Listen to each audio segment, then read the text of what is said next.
반갑습니다. 오늘도 말씀을 통해 주시는 하나님의 지혜가 가득하길 기대합니다. 2024년 11월 30일 토요일 말씀 묵상입니다. 오늘 묵상할 본문은 호세아 11장 1절로부터 11절까지의 말씀입니다. 한 줄 묵상과 적용입니다. 하나님은 전능하십니다. 어떤 존재도 하나님의 일하심을 막아설 수 없어요. 그런데도 하나님께서 자신의 능력을 전적으로 사용하지 않으시는 유일한 대상이 인간입니다. 그 이유는 인간을 존중해 주시기 때문이죠. 자신의 능력으로 통제하는 것이 아니라 자유를 통해 우리가 스스로 결정할 수 있도록 하나님의 결정권을 넘겨주신 것입니다. 그러니 우리는 내가 스스로 무언가를 결정할 때마다 나를 자신의 격으로 존중해 주시는 하나님을 기억해야 합니다. 본문을 읽겠습니다.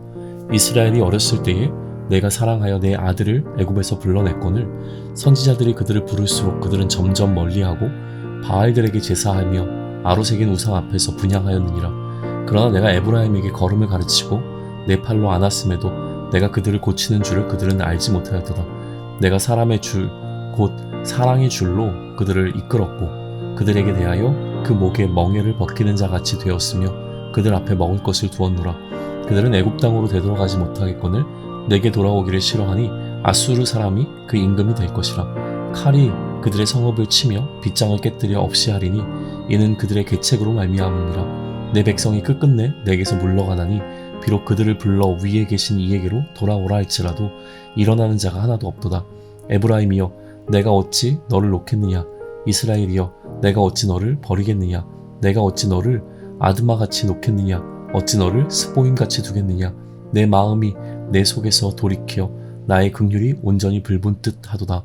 내가 나의 맹렬한 진노를 나타내지 아니하며 내가 다시는 에브라임을 멸하지 아니하리니 이는 내가 하나님이요 사람이 아님이라. 내 가운데 있는 거룩한 이니 진노함으로 내게 임하지 아니하리라. 그들은 사자처럼 소리를 내시는 여호와를 따를 것이라. 여호와께서 소리를 내시면 자손들이 서쪽으로부터 떨며 오되 그들은 애굽에서부터 새같이 아수르에서부터 비둘기같이 떨며 오리니 내가 그들을 그들의 집에 머물게 하리라. 나 여호와의 말이니라. 해설입니다. 11장은 하나님의 긍휼이 무엇인지를 보여줘요. 하나님께서 이스라엘을 애굽에서 불러내신 이유는 이들을 사랑하셨기 때문이었습니다. 하나님은 이스라엘을 내 아들이라고 부르시죠. 이 말에 이스라엘을 향한 하나님의 마음이 담겨 있어요. 이스라엘을 아들처럼 여기신 겁니다. 그럼에도 불구하고 이스라엘은 선지자들을 멀리하고 바알이라고 하는 거짓 신에게 제사를 드렸습니다. 이스라엘을 아들처럼 여기셨던 하나님의 사랑은 마치 부모가 어린 아이를 돌보는 것과 같았어요. 이스라엘은 다시 애굽의 시절로 되돌아가고 싶었던 것 같습니다. 그러나 하나님께서 허락치 않으시죠. 그럼에도 이스라엘이 하나님께는 돌아오지 않자 하나님은 결국 아수르가 이스라엘을 지배하는 것을 허락하세요. 그래서 아수르는 이스라엘을 침략하죠. 그런데 이런 진노도 소용이 없었습니다. 하나님은 자신의 백성이 끝내 자기로부터 물러갔다고 하세요. 아무리 돌아오라고 해도 반응하는 사람이 없었습니다.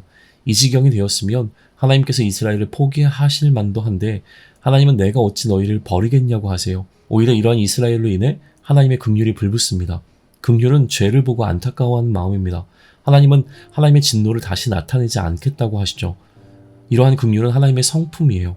진노를 멈추시고 긍휼을 베풀겠다고 선언하신 하나님은 자신이 진노하지 않아도 얼마든지 이스라엘을 되돌아게 하실 수 있다는 사실을 말씀해 주십니다.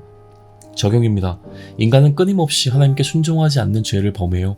하나님은 죄를 범한 인간을 향해 진노하시지만 한편으로는 긍휼을 품으실 수밖에 없으십니다. 죄에 빠진 인간을 안타까워하시는 하나님은 마음만 먹으시면 이스라엘을 애굽에서 건져내시듯 얼마든지 우리를 죄로부터 구원하실 수 있는 분이세요. 내가 가지고 있는 이 불순종의 이슈들도 하나님이 작정하시면 한순간에 다 해결될 일입니다. 하지만 하나님은 그렇게 하지 않으세요. 우리의 죄를 해결해 주시려는 하나님의 긍휼은 십자가에서 자신이 죽임을 당하는 결정을 내리게 했습니다. 그런데 그렇다고 우리의 모든 죄가 일순간에 해결된 것이 아니죠. 여전히 우리는 그 예수님을 그리스도로 믿어야 하는 선택이 남겨져 있습니다. 예수님을 그리스도로 믿는다고 해도 그 믿음대로 살아가는가는 또 다른 문제이고요. 하나님은 십자가의 능력이 부족해서 우리를 완전하게 변화 못 시키신 것일까요? 하나님은 강권적으로 우리를 복종시킬 수 있습니다. 이스라엘을 진노하심으로 아수르에 복종하게 했던 것처럼요. 그런데 그렇게 하지 않으세요. 이건 하나님이 나를 존중해 주시는 거예요. 내가 선택할 수 있도록 나의 선택을 존중해 주시는 것이죠. 사람과 사람이 만나서 서로를 배려하는 것과는 차원이 다릅니다. 사람과 사람 사이에서도 갑이 을에게 선대하면 존경받는데 창조주가 피조물에게 선택권을 넘기는 것은 어마어마한 일입니다. 그런데 하나님은 우리를 그렇게 대하고 계신 거예요. 능력이 없으셔서가 아니라 우리를 존중해 주셔서입니다. 우리를 한 인격체로 보시며 자신과 동등한 자리까지 올려주세요. 우리가 그 자리에 올라갈 수 없으니 하나님이 우리의 자리까지 내려오시기도 하신 거죠. 그랬더니 인간이 하나님을 만만하게 본 겁니다. 오늘 나는 어떤가요? 하나님이 나를 자신의 아들처럼 대해주시니 마치 자녀가 부모 대하듯 내가 하나님과 동등됨을 누리는 것을 마땅하게 생각하고 있는 것은 아닐까요? 하나님께서 우리를 존중해 주실 때 우리도 하나님을 향한 우리의 태도를 바르게 해야 합니다. 한 줄 묵상과 적용입니다. 하나님은 전능하십니다. 그 어떤 존재도 하나님의 일하심을 막아설 수 없어요. 그런데도 하나님께서 자신의 능력을 전적으로 사용하지 않으시는 대상이 바로 우리들입니다. 그 이유는 우리를 존중해 주시기 때문이죠. 자신의 능력으로 통제하는 것이 아니라 자유를 통해 우리가 스스로 결정할 수 있도록 하나님의 결정권을 넘겨주시는 거예요. 그러니 우리는 내가 스스로 무엇인가를 결정할 때마다 나를 자신의 격으로 존중해 주시는 그 하나님을 기억해야 합니다. 기도드립니다.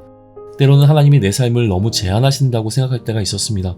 내가 하나님의 백성이 되었기에 나는 늘 할 수 없는 것이 더 많은 제한적 삶을 살아가는 것 같고 그래서 불평과 불만이 많았습니다.